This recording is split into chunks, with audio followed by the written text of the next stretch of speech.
Kita ke informasi lain, pemirsa, puluhan mahasiswa Universitas Indonesia memprotes wacana penundaan pemilu 2024 dan perpanjangan masa jabatan presiden.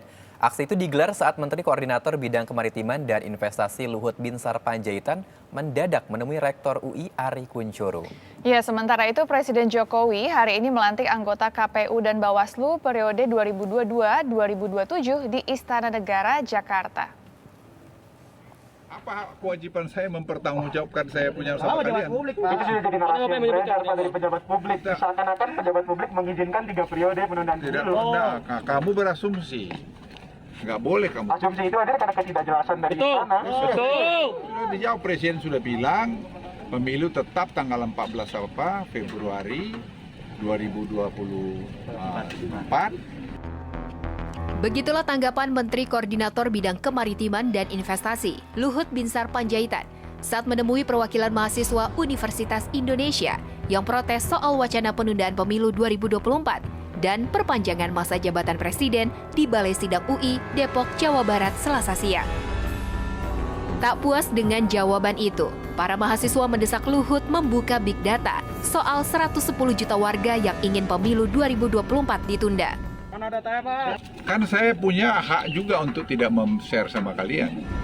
Ketua BEM UI Bayu Satria menyatakan wacana penundaan pemilu dan perpanjangan masa jabatan presiden yang digulirkan Luhut mencederai konstitusi dan mengkebiri hak-hak demokrasi. Kami menyatakan mosi tidak percaya pada Rektor Ari Kunchoro dan Bapak Luhut Binsar Panjaitan. Mengkebiri demokrasi kita, telah mencederai unsur-unsur hak-hak yang ada di konstitusi kita. Selain wacana penundaan pemilu 2024, para mahasiswa juga meminta statuta UI dicabut, lantaran prosesnya tidak melibatkan banyak unsur, termasuk mahasiswa. Seperti diketahui, Badan Eksekutif Mahasiswa Universitas Indonesia menggelar aksi unjuk rasa saat Luhut menemui Rektor UI, Ari Kunchoro. Puluhan mahasiswa berorasi sembari mengibarkan bendera kuning sebagai tanda matinya demokrasi. Sementara itu, Presiden Joko Widodo hari ini melantik dan mengambil sumpah jabatan anggota Komisi Pemilihan Umum dan Badan Pengawas Pemilihan Umum masa jabatan 2022-2027 di Istana Negara. Perwakilan anggota KPU, Hashim Asyari, mengatakan sebagai penyelenggara pemilu, KPU harus yakin bahwa pemilu dapat diselenggarakan secara reguler 5 tahunan. Hashim menambahkan, pelaksanaan pemilu 2024 yang digelar pada 14 Februari 2024 menjadi salah satu komitmen KPU. Demikian laporan tim Liputan Antv. Sekarang saatnya kita simak kilas berita aktual nasional. Iya, betul sekali, ada korban DNA Pro yang serahkan bukti keterlibatan sejumlah publik figur ke polisi. Ya, sementara itu di Papua kembali terjadi penembakan dengan korban kali ini adalah tukang ojek.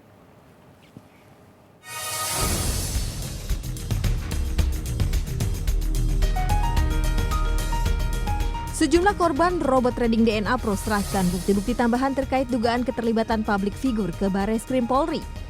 Kuasa hukum korban Holanda Juris Tobing menyebut ada 7 publik figur yang diduga terlibat robot trading.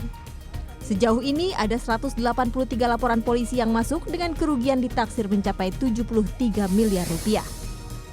Polisi telah menetapkan 12 orang jadi tersangka, 6 orang di antara mereka masih buron. Kelompok kriminal bersenjata atau KKB menembak 2 warga sipil di Kampung Lumbuk, Distrik Tinggi Nambut, Kabupaten Puncak Jaya. Seorang tukang ojek tewas dalam kejadian ini, sementara rekannya mengalami luka parah. Penembakan terjadi pada Selasa pagi setelah keduanya mengantar penumpang di Distrik Tinggi Nambut. Aparat gabungan TNI Polri yang tergabung dalam Satgas Operasi Damai Kartens masih mengejar pelaku penembakan.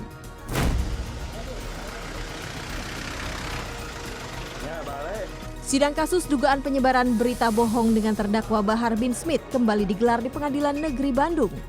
Agenda sidang adalah pembacaan eksepsi dari terdakwa. Dalam eksepsinya, kuasa hukum Bahar menilai surat dakwaan jaksa bukan atas dasar investigasi, tapi berdasarkan spekulasi serta kental akan muatan politis. Bahar bin Smith jadi terdakwa kasus penyebaran berita bohong saat berceramah di Bandung pada akhir 2021. Ia dijerat dengan pasal berlapis termasuk Undang-Undang tentang Informasi dan Transaksi Elektronik. Ya, agak mundur, sambil mundur ya.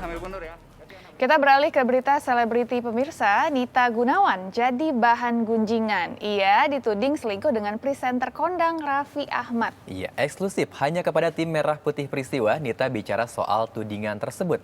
Benarkah Raffi Ahmad termasuk kategori pria idaman Nita Gunawan?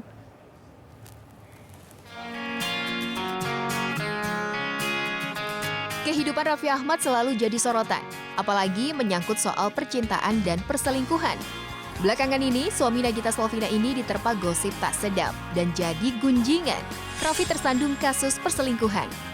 Rumor berhembus pria asal Bandung, Jawa Barat ini menjalin kedekatan dengan selebgram sekaligus model cantik Nita Gunawan.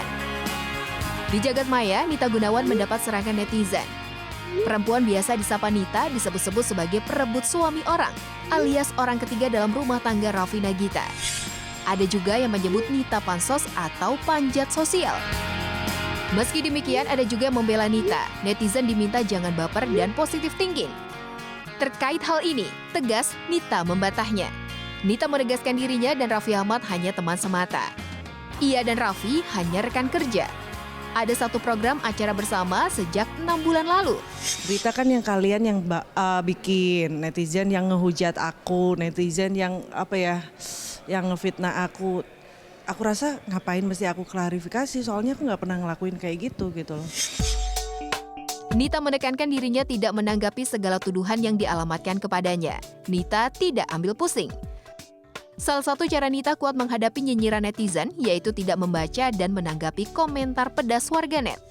Aku nggak pernah nanggepin.